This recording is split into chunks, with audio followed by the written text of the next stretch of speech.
விதிரேகையின் கிளை ரேகைகள் கீழ்நோக்கி தொங்குகிறது போல் தெரிந்தால் அவருக்கு தேவையற்ற தொல்லை மற்றும் காரிய தோல்விகளை கொடுக்கும் காலமாகும். விதிரேகையின் இறுதியில் சூலக்குறியும் அதே நேரத்தில் புதன் மேட்டில் தீப்பட்ட தழும்பும் இருந்தால் அது துர்மரணம் ஏற்படக்கூடிய காலத்தை குறிப்பதாகும்.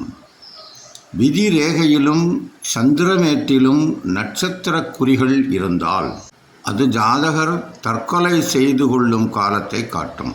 விதிரேகையின் நட்சத்திர குறி பொதுவாக ஆபத்து வரப்போவதை எச்சரிக்கும் ஒரு அடையாளமாகும். விதிரேகை ஆயுள் ரேகையிலிருந்து உற்பத்தியாகி இருந்தால் சொந்த முயற்சியால் சொந்த பலத்தால் ஜாதகர் முன்னேற்றம் அடைவதை காட்டக்கூடிய ஒரு குறியாகும்.